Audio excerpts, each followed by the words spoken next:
இல்லை அது என்ன பேய் எப்படி பிடிச்சதுன்னு கேட்க. கல்யாணம் முடிஞ்சோடனையும் அந்த மறுவீடுன்னு சொல்லி கூத்து போவாங்க பார்த்தீங்களா? ஆமாம். அப்போ அங்கே கூத்து போகும்போது நான் ஆள் இல்லாமல் வெளியில் போய் சுற்றிக்கிட்டு இருந்துக்கேன். தனியாக? ஆமாம், தனியாக சுற்றிட்டு இருந்துக்கேன். அப்போ தூங்கும்போது இப்போ எங்கள் மாமியார் வீட்டு பக்கத்துலேயே புளிய மரம், அங்கே படுத்து தூங்கிட்டுருக்கேன். ஏற்கனவே அங்கே அந்த வீட்டு பக்கத்துலேயே ஒருத்தவங்க 2 பேர் தூக்கு மாற்றி இறந்துருக்காங்க. அந்த விஷயம் எனக்கு தெரியும். நான் போய் அங்கே போய் படுத்து தூங்கிட்டு மறுநாள் காலையில் எழுந்திரிச்சு எங்கள் அத்தை எடுத்து கூத்து போகுது. ரைட்டுன்னு சொல்லி அங்கே ஒரு 2 மொத்தம் என் உடம்புல வந்து 15 பேய் வந்து அடித்து வரத்துனது. 15 பேயா? ஒரு உடம்புல ஒரு பேய் வந்தாலே பேயாட்டம் ஆடுவாங்க. 15 பேய் வந்துச்சு. எப்படி எப்படி ஒரு ஆள் 2 ஆள் 47 பேர்த்த தூக்கி போட்டு மிதிச்சிருக்கேன். 47 பேரை தூக்கி போட்டு மிதிச்சிருக்கீங்களா? எங்கள் அம்மா உடம்பு வச்சா? ஆமாம், நாளில் உடம்புக்குள்ளே இருந்தவங்க. இது என்ன சொன்னதா போச்சு? எல்லாத்தையும் பண்ணிட்டு நான் பண்ணல யாரோ பண்ணாங்கன்னு சொல்லிட்டு இருந்தா. எங்கள் அம்மாவை காற்றை கடிச்சு துப்பி இருக்கேன். காதை கடிச்சா? எங்கள் அப்பாவெல்லாம் மூக்கை உடைச்சிருக்கேன். என் வீட்டுக்காரம்மாவை நீ யாருன்னு சொல்லி கேட்டிருக்கேன். நீ தள்ளியே நில்லு ஒரு நிமிஷம். நான் கூட விஷயம் தெரியாம பக்கத்துல போய் நின்று கேட்டுட்டு இருக்கேன் அப்படின்னு காதை கடிச்சு துப்பிட்டாப்லையா? நான் பக்கத்துல நின்னல, அப்பவாவது சொல்லலாம்ல, நான் 2 பேரை காதை கடிச்சு துப்பி இருக்கேன், நீ பக்கத்துல நிக்காதுன்னு சொல்லலாம்ல. நான் இங்க நின்று கேட்டுட்டு இருக்கேன். டாப்புன்னு காதை கடிச்சுனா என்ன இருக்கும்? இப்போ இல்லை சார். இப்போ இல்லப்பா, திடீர்னு கடிச்சிட்டு நான் கடிக்கல, பேய் கடிச்சுட்டா நான் என்ன பண்றது? இல்லை சார், நீங்கள் எப்போ வந்தலேருந்து அந்த சைடு தான் நீங்கள் பேசிக்கிட்டு இருக்கீங்களா ஒழிய. எப்பா நான் ஒரு அதான் சார், இயல்பா ஒரு கேள்வியை கேட்கக்கூடாதப்பா. நான் பேய் நீங்கள் கதைன்னு சொல்கிறீங்களா?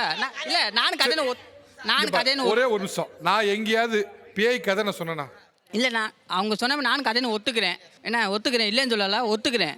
நான் உண்மைன்னு சொல்லி ப்ரூவ் பண்ணிருக்கேன். இங்கே இருக்கிறவங்க ஒரு 4 பேர் என் கூட ஒரு 2 நாளைக்கு வந்து தங்க சொல்லுங்க. அவங்களால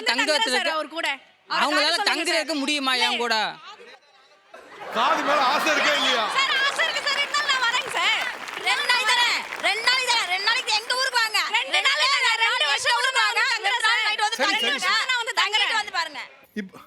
இப்ப 2 வேணாம், பக்கத்துல வேண்டாம். அவர் பேய்க்கே சிரிப்பு அடக்க முடியல, கையெல்லாம் வச்சிருக்குது அம்மா. இந்த கோட்டத்தை நானும் வர மாட்டேன், நீ வரக்கூடாது. 15 பேய் உள்ள வந்துச்சு, 2 பேரை தூக்கி போட்டு மிதிச்சாச்சு. 47 கணக்கு மிஸ் ஆகக்கூடாது. 47 பேரை தூக்கி போட்டு மிதிச்சாச்சு. அம்மா காரை கடிச்சு சுப்பியாச்சு, அப்பாவை மூக்க உடைச்சாச்சு. அடுத்து ஊருக்காரங்க எல்லாரும் ஒன்றா சேர்ந்து போஸ்மரத்துலேருந்து கெட்டி போட்டு சாமியார் எடுத்து ஆட்டோவை பிடிச்சி கூத்து போகிறாங்க. அங்கே கூத்து போகிற இடத்துல என்ன செய்யறேன், ஆட்டோக்குள்ளே உட்காந்துருக்கேன். பின்னாடி கூட திண்ணீர் எரியவும் அந்த ஆட்டோவையே நான் தூக்கி எரிஞ்சவேன். நான் அதேமாரி நீங்கள் பொய்ன்னு சொன்னீங்கன்னா அதை நான் ஓப்பனாக சொல்லிட்டேன். 2 நாள் உங்களுக்கு யாராவது தைரியம் இருந்தால் என் கூட இருக்க முடியுமா? சரிப்பா, சரி. வரேன், பொங்காதீங்க, வரேன். ஆட்டோ தூக்கி போட்டாச்சு. அடுத்து ஆட்டோ தூக்கி போய் அங்கே இருக்கிறவங்க பக்கத்துல இருக்கவங்க எல்லாருமே பிடிச்சி இதுக்குள்ளே கூத்து போகிறாங்க. எங்கே கூட்டு போனாங்க? பூசாரிக்கிட்ட. அங்கே போகிறவங்க என்ன சொல்கிறாங்கன்னா, அங்கே பிடிச்சி ஒரு கெட்டு மாதிரி இது மாதிரி போட்டு வச்சுருக்காங்க. போட்டு வச்சோன்னே அதுக்குள்ளே போனோம்னா என்ன செய்யணும் எனக்கு தெரியல. பூசாரியும் 2 பேர் பூசாரி இருக்காங்க. அவங்க 2 பேர்த்தையுமே அடித்து முட்டியெல்லாம் பிடிச்சி ஆஞ்சி கீழே போட்டு தள்ளி. கிரைம் ரேட் இன்க்ரீஸ் ஆகிட்டே போகுதுப்பா. 47 தூக்கி போட்டு மிச்சிருக்க, காதை கடிச்சிருக்க, மூக்கை உடைச்சிருக்க, மூக்கு வாயை உடைச்சிருக்க. அதுக்கு எல்லாத்துக்குமே சாட்சியும் வச்சிருக்கேன். இப்போ அவங்க கூட சொல்லுவாங்க நல்ல டாக்டரை போய் பாருங்கன்னு. டாக்டர் பார்த்தேன், ரிப்போர்ட்டுமே கொண்டு நான் செல்லில் வச்சுருக்கேன். என்ன ரிப்போர்ட் என்ன சொல்லுது? ஹாஸ்பிட்டலில் எல்லாமே நார்மல்னு தான் சொல்கிறாங்க. அடுத்தனி அவங்க இன்னும் 4-5 பேர்த்த கூப்பிட்டு வந்து ஒரு கெட்டு மாதிரி போட்டு ஒரு கிட்டத்தட்ட ஒரு 11 வெள்ளிக்கிழமை ஒரு கோயிலுக்குள்ளே கடந்துதான் என்னை வெளியில் கூத்து வந்தாங்க. கையை காலை கட்டி போட்டாங்களா? ஆமாம், கையை காலில் தான் கட்டி போட்டுருந்தாங்க. கட்டி போட்டு கையை காலை இரும்பு சங்கிலியால் கட்டி போட்டு வச்சுருந்தாங்க.